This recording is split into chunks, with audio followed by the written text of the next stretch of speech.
तहरीक इंसाफ कराची में चूंडियल असेंबली मेंबरन के इलेक्ट्रिक के उरह ज़ोराइन खिलाफ मरहलेवार एहतजाज जो ऐलान कंदे चयो आहे त वफ़ाक़ी हुकूमत के इलेक्ट्रिक जा समूरा मसला हल करे छॾिया पर कराची जे शहरनि खे बिजली न मिली आहे।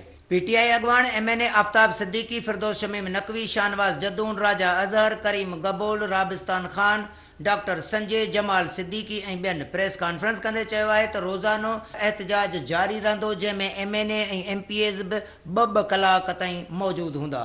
क़ौमी असेंबली जे member Aftab Siddiqui press conference कंदे चयो त के इलेक्ट्रिक हिकु साल दौरान 100 अरब नफ़ो कमायो आहे, उन बावजूदि शहरनि खे बिजली मुहैया न पई कई वञे। हुन चयो त के इलेक्ट्रिक वफ़ाक़ी हुकूमत सां कयल मुआहिदो अवाम आॾो ज़ाहिर करे। संदसि चवणो त के इलेक्ट्रिक जूं समूरियूं घुर्जूं पूरियूं कयूं वयूं आहिनि पर उन बावजूदि उन्हनि हिकु बि वाइदो पूरो न कयो। 2 दिन पहले एक लेटर भेजा गवर्नर साहब को कि हम आपको प्रेजेंटेशन देना चाहते हैं। जी गवर्नर साहब प्रेजेंटेशन नहीं लेंगे, कोई MNA नहीं लेगा, कोई MPA नहीं लेगा।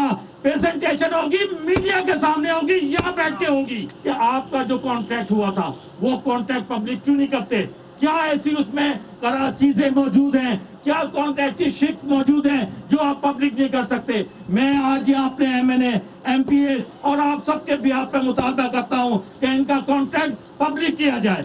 मुखालिफ दुर जे अगवान फिरदौस शमीम नकवी प्रेस कॉन्फ्रेंस दौरान चयो त के इलेक्ट्रिक जे चीफ गवर्नर आॾो लोड शेडिंग ख़त्म कराइण जो यकीन ॾियारियो पर उन ते को बि अमल न थियो। हुन चयो त सिंध वासियुनि खे बि मुल्क में मौजूद अघ ते बिजली फराहम कई वञे।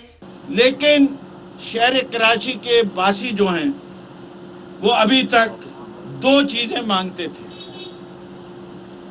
बिजली और फिर उसके बाद सस्ती बिजली। बिजली के हवाले से बिजली का रेट वही होना चाहिए जो सारे मुल्क में है।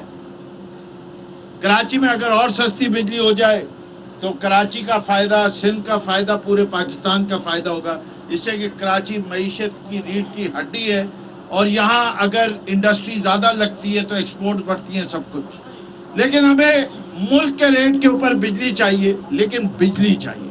PTI अगवान नेपरा वसीले वधीक बिलन बाबति जांच कराइण सां गॾु सुप्रीम कोर्ट में वञण जो पिणु ऐलान कयो आहे। कैमरामैन गुलाम मुस्तफ़ा रिंद सां गॾु हकीम सेठार, सिंध TV न्यूज़, कराची।